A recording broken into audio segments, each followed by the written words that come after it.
Monte Mera always said, once a giant, always a giant. For me, it's only a giant.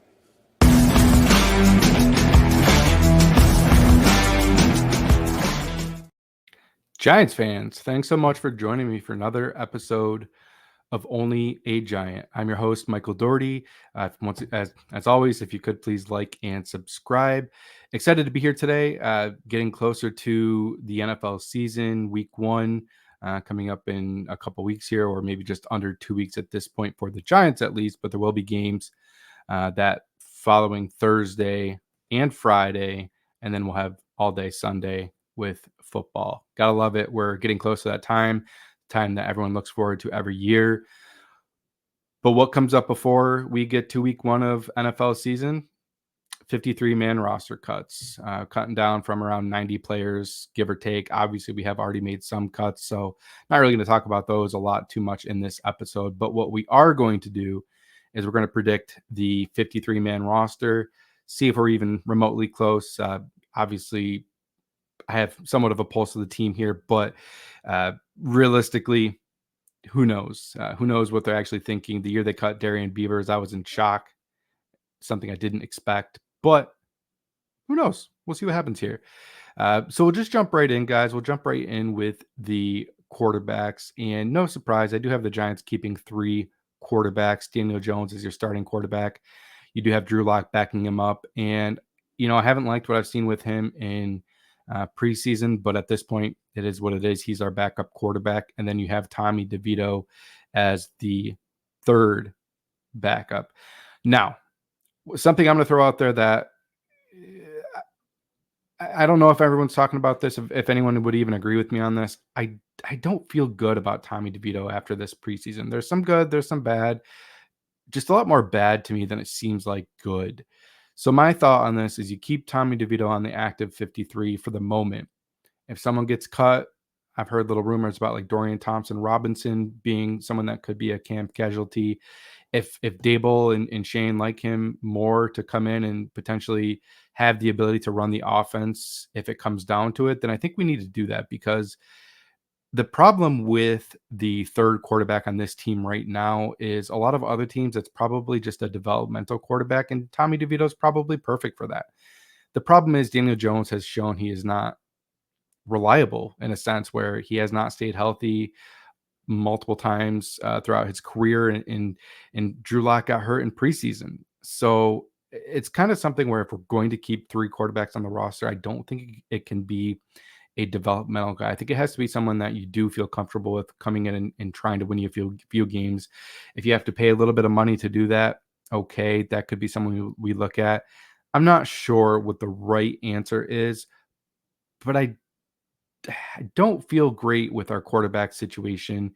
Obviously, Daniel Jones, we'll see what happens this year, but the backup's Drew Lock. It's a backup.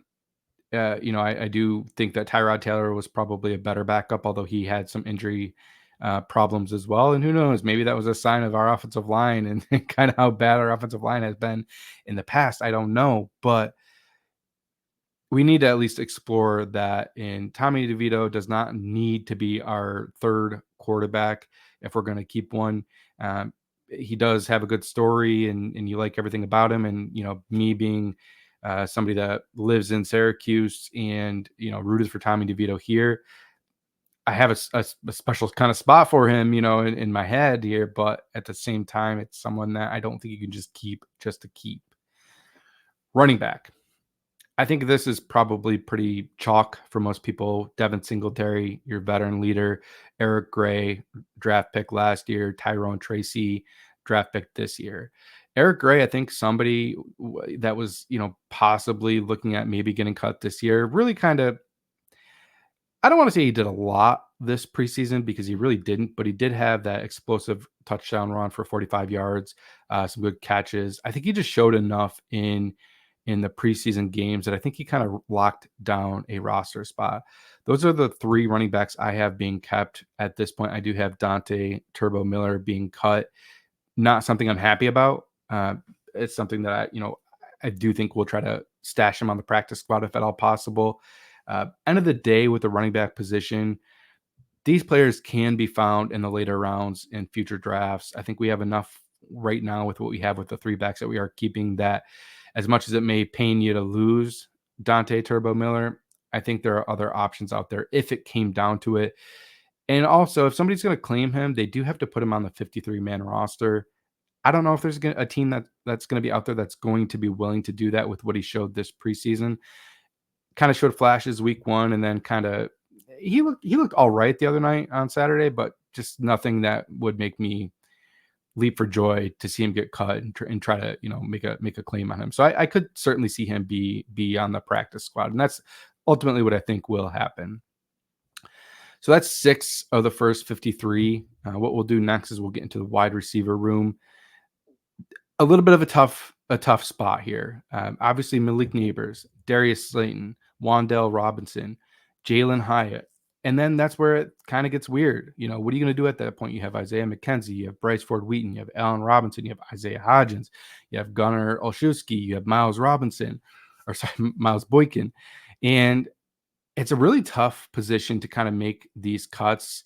I have the Giants keeping 6 wide receivers right now, and those are Malik Neighbors, Darius Slayton, Wandale Robinson, Jalen Hyatt, Gunnar Olszewski, and Miles Boykin. Now, Gunnar, I do think, is a little contingent on his health, if he's going to be back for week 1 and ready to play, which indications seemed like he was going to be. I think he is your punt returner, somebody that could fill in as a wide receiver at any point if needed. Something you don't want to happen, obviously. And then Miles Boykin, just that special teams side of things, I think really that's going to be the most beneficial with this position. Now, who does that mean that's not making the team? Isaiah McKenzie. I really think he hurt himself on Saturday with just fumbles, with the punt returner, at least not fielding the ball cleanly. Just never really looked comfortable out there. He got hurt a little bit as well. I do think he's somebody that maybe a swap out for, Miles Boykin or Gunnar if he's not healthy, and he goes on the IR or something of that nature. I wouldn't be shocked to see him on the practice squad otherwise. Bryce Ford Wheaton, another practice squad guy, just someone that isn't going to make the team this year, unfortunately. Allen Robinson, another guy who I'd love to keep. I think that he provides a lot of veteran leadership for this wide receiver room, and I wouldn't be shocked to see him kept. I just don't have a spot for him right now. We'll see what happens there. And then lastly, Isaiah Hodgins. Look, I was all for him last year. I was excited to see him get a chance to be a wide receiver 1 or a wide receiver 2 and really earn his stripes, and he just didn't do it. Now, there were a lot of factors that come into that, and I'll be the first to admit that. But you just haven't seen enough. Haven't seen it with camp. Haven't seen it with preseason games. Someone that I'd like to keep. I just don't know if there's going to be a spot for him. The wide receiver position is probably going to be a weird one where some people will be shocked at some of these cuts. Some people may not. We'll see what happens, though. So that's 12 of the 53-man roster. Next, we'll get right into tight ends. And the first one I'm going to bring up is Jacob Johnson, or Jakob Johnson. I'm not really sure how it's pronounced. I've heard both, to be completely honest with you. I don't think they signed him just to cut him. I think this is one of Carmen Brussello's guys. I think they want him here. I think he will probably take the spot of the true fullback, or in this offense, or flag, whatever. I think that's going to be him now. I still think there's a spot for Daniel Bellinger, as well as obviously Theo Johnson, who likely will be tight end 1. And Chris Manhertz will be on the team, and that kind of rounds out the tight end position. Now, Lawrence Cager, I want to see him make the roster. I just, at this point, with the health and other issues, I think they're really trying to put an emphasis on being available. And that's kind of your first ability is availability. I think that's key with this team this year. They really need to make sure that guys are going to be there. Now, does he make the practice squad? Sure. That wouldn't shock me at all if somebody doesn't claim him. Would somebody claim him? If he's healthy, that's certainly possible. The other notable cut at the tight end position is Jack Stoll, somebody that I like some of the things I've seen with him. I just don't think there's a spot for him on this team, especially once we drafted Theo Johnson and brought in Jakob Johnson, or Jacob Johnson. Next, we'll jump right into the offensive linemen. I have the Giants keeping 1, 2, 3, 4, 5, 8, maybe even 9. I have been keeping 9 offensive linemen. That's kind of high, but at this point, it's kind of a crapshoot of the room, and I think I'll kind of tell you why in a second. Obviously, the starters: Andrew Thomas, John Runyon Jr., John Michael Schmitz, James Illuminor, Greg Van Routen, Evan Neal is making this team, Josh Azudu making this team, Aaron Stinney, I think, is making this team. The last one kind of comes down to a few different players for me. Uh, Jake Kubas, Jalen Mayfield, Austin Schlottman, and Joshua Miles. I have them keeping Jake Kubas on this team as a guard. Maybe they can teach him a little bit of center flex. Somebody that I think has just shown a lot in preseason. I'll get to that just a little bit more at the bottom of this episode here. Um, I think he's shown enough, and I worry that if he is somebody that is cut, the offensive line in general is a position that good players don't get cut. And if good players are cut, they're getting claimed. And I think he's somebody that, as an undrafted free agent on this team, I think there was a good chance that somebody may try to claim him. So I have him making the team. So who's getting cut? Jalen Mayfield, somebody I really didn't want to cut. Joshua Miles, another one that, if I if I could have kept 10 or 11 offensive linemen, those two would have been guys right there. Austin Schlottman, Jimmy Morrissey, to me, has not shown anything to belong on this team, or maybe even the practice squad, but we'll see on that. So that's the offense, and I can just recap that real quick if it will help. We got quarterback Daniel Jones, Drew Lock, Tommy DeVito, Devin Singletary, Eric Gray, Tyrone Tracy, Malik Neighbors, Darius Slayton, Wandell Robinson, Jalen Hyatt, Gunnar Olszewski, Miles Boykin, Daniel Bellinger, Theo Johnson, Chris Manhertz, and Jakob Johnson. Offensive lineman: Andrew Thomas, John Runyon Jr., John Michael Schmitz, Greg Van Routen, James Illuminor, Evan Neal, Josh Azudu, Jake Kubas, and Aaron Stinney. So that's 25 on the offensive side. That gives us 25 on the defensive side as well. And obviously some players that you may look at possibly being cut. You kind of go back, or I should say, some players that may be in danger even after they make the 53 of getting waived due to claiming somebody else. I do really think Tommy DeVito is in that danger zone. I think Miles Boykin could be as well. Maybe Jakob Johnson, we'll see there, and maybe Aaron Stinney as well. Getting over the defensive side of the ball, I think things are a little trickier probably on the defensive side, just because there's a lot of what ifs, unknowns, stuff of that nature right now. Dexter Lawrence, Rakeem Nunez-Roches, Elijah Chapman, I think, has obviously done enough to make this team. Jordan Riley and DJ Davidson for the defensive line. Casey Rogers is the main guy that I have notated out here that certainly made a case for himself on Saturday to be a practice squad player. Linebackers, and this is where things get a little tricky for me, at least. Kayvon Thibodeau, Brian Burns, and Benton Whitley and Azeez Ojulari. I do have Boogie Basham getting cut at this point. That may be just a me thing, to be completely honest with you. I just don't think I've seen enough from him personally to see him making this team. Other players that I have making this team are Matthew Adams, KJ Cloyd. I really think he did a great job on Saturday and really showed that he belongs on this team. Bobby Okereke, Micah McFadden, and Isaiah Simmons. I do have Darius Mosa and Carter Coughlin also making the team. Obviously, more special teamers at this point, players that will contribute on kick returns, kick coverage, punt coverage, stuff of that nature. And those are the main linebackers I have making this team. Notable outs: Darian Beavers, another guy that I think would probably benefit from another year on the practice squad. He just looked lost at times, missing tackles, just didn't look really that good last Saturday as well. And then Deontay Johnson, somebody I really didn't want to cut. I think he looks really good, but he's hurt. What are you going to say at this point? Maybe you can throw him on IR, and it sounds like with the new rules, you may be able to kind of stash him there for 4 weeks and then see what happens. Maybe they sneak him on. Maybe they put him into the practice squad. Obviously, he's hurt, so something where maybe another team won't want to claim him. I wouldn't assume anyone would claim him being he's hurt, honestly. So I think there's a good chance that we could kind of stash him on the practice squad and then bring him up as needed, protect him as needed, stuff of that nature. That is 41 players. Probably the biggest surprise on the defense so far for me is Boogie Basham not making it. I just think KJ Cloyd showed a lot, and I would rather take a chance on him. Somebody that's an undrafted guy, proven hungry, somebody that showed ultimate effort, someone I really think has shown enough to make this team. I hope. Cornerbacks, maybe a little bit of surprise here, but starting off with the top here, Deonte Banks making the team. Whoa, really? Yeah, he made the team. A little joke there. Cordell Flott hasn't really shown a lot, but he's in line to be the cornerback too. Andrew Phillips, slot guy. Nick McLeod, kind of a do-it-all, play outside, play inside. Trey Hawkins being the fifth cornerback making this team. A little short there, I think, but Darnay Holmes really just showed nothing the other night. Actually, he showed quite the opposite of nothing. He looked horrible, lack of effort. He did get hurt toward the end, but he was still out there playing. Trey Herndon probably does make this team.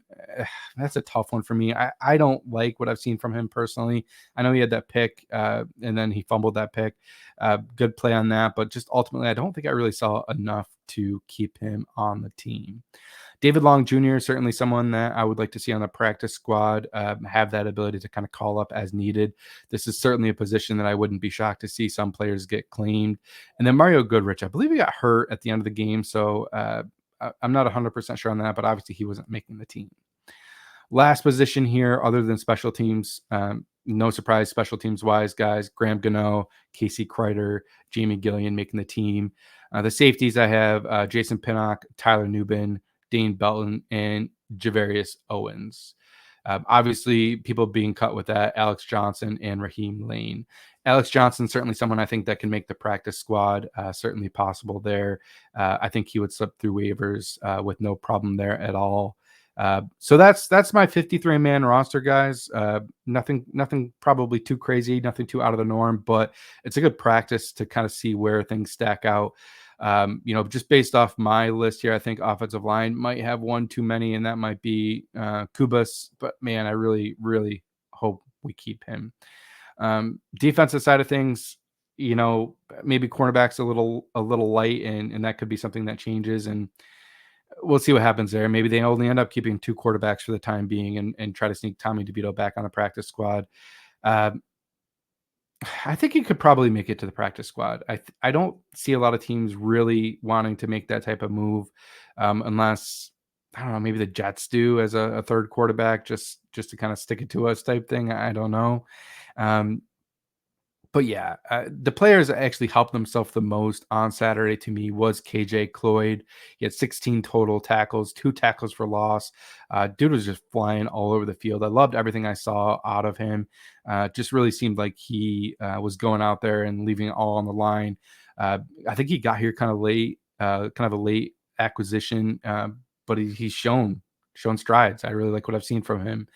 Ben Whitley, 4 total tackles, a sack and a half in the game, and a tackle for loss. Led the Giants with 2.5 or 3 sacks, kind of depending on where you look. Somebody that I think he had a couple like personal fouls, but they really weren't anything drastic. Someone that you kind of bet on the upside, I think, with that, and let him make this team. And if he doesn't make the team, certainly both players will be somebody that will hopefully be on the practice squad between him and KJ Cloyd. Lastly, Jake Kubas. And this is really the guy that I want to kind of drive home. 100 total snaps in this preseason. Only 2 pressures allowed, 2 quarterback hits, 79.3 PFF grade for pass blocking. Run blocking leaves a little bit to be desired, 58.9. But you have a great offensive line coach here with Carmen Brasillo. There's nothing telling me that Carmen cannot get that fixed a little bit better, improve on the pass blocking. This guy is really somebody that I just hope does not get cut, and I really hope that he makes a team. Jake Kubas, I'm pulling for you, man. Make that 53-man roster and make us proud. Make us Giants fans proud, because we really haven't had an offensive line guy come through as a UDFA that's really ever made an impact. We've had plenty of draft picks come in that haven't made an impact. Would love to see you make an impact. Guys that hurt themselves, guys, Darnay Holmes, let's be real, just looked lost out there. Looked like he wasn't giving effort. Maybe he kind of already knew the writing was on the wall. But you gotta give a little effort out there. It just seems like he wasn't really trying. Multiple times it looked like he missed tackles or just didn't seem like he was putting a lot of effort out there.